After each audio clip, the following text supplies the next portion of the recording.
मुंबई ऐसा शहर जो कभी सोता नहीं। हर साल लाखों लोग दूसरे शहरों से आके मुंबई में बस जाते हैं अपने सपने पूरे करने के लिए। इसलिए मुंबई को सपनों का शहर भी बुलाया जाता है। मुंबई भारत का फाइनेंशियल कैपिटल है। उसका मेन रीज़न यहाँ का पॉपुलेशन और यहाँ पर काम कर रहे लोगों की तादाद है। रोज़ सुबह लाखों मुंबईकर्स अपना पेट पालने के लिए घर से सुबह सुबह काम के लिए निकल जाते हैं।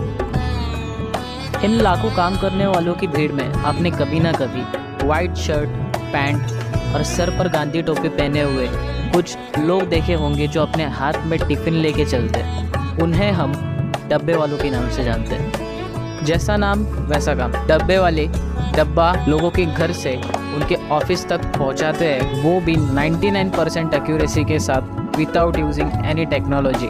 डब्बे वालों का डब्बा पहुंचाने का मैनेजमेंट सिस्टम इतना अच्छा है कि दुनिया की वन ऑफ द बेस्ट और प्रीशियस यूनिवर्सिटी हार्वर्ड यूनिवर्सिटी ने 2010 में इनके मैनेजमेंट सिस्टम पर एक स्टडी कंडक्ट करी थी, और उस 2010 की स्टडीज़ के हिसाब से माने तो डब्बे वाला 3.4 मिस्टेक्स करते हैं इन अ मिलियन ट्रांजैक्शंस।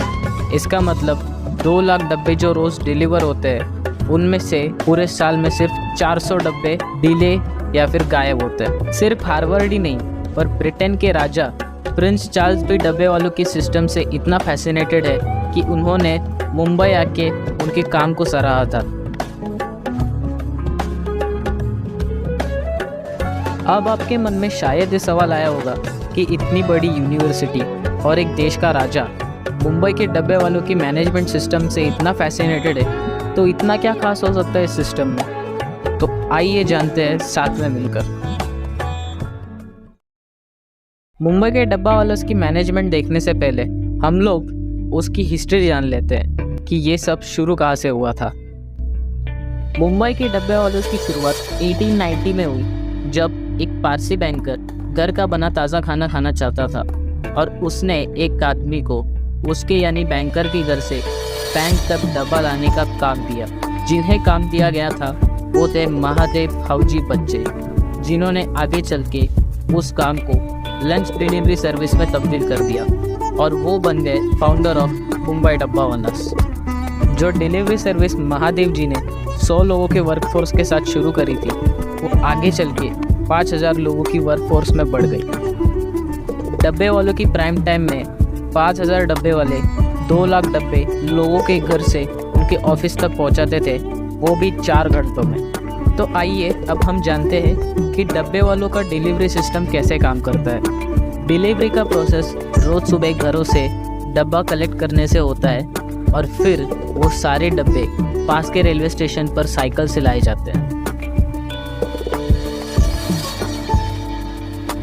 अब हम डब्बे रेलवे स्टेशन आने के बाद का प्रोसेस देखते हैं। स्टेशन पर डब्बे आने के बाद, फॉर एग्जांपल ये मलाड स्टेशन है, तो मलाड में कलेक्ट किए हुए सारे डब्बे ट्रेन से अंधेरी स्टेशन पर लाए जाते हैं सॉर्ट आउट करने के लिए।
अंधेरी स्टेशन पहुंचने के बाद सारे डब्बे जो अलग अलग जगहों से आए थे, जैसे कि गोरेगांव, राम मंदिर, जोगेश्वरी, उन्हें उनके डेस्टिनेशन के हिसाब से अलग अलग सॉर्ट आउट कर दिया जाता है।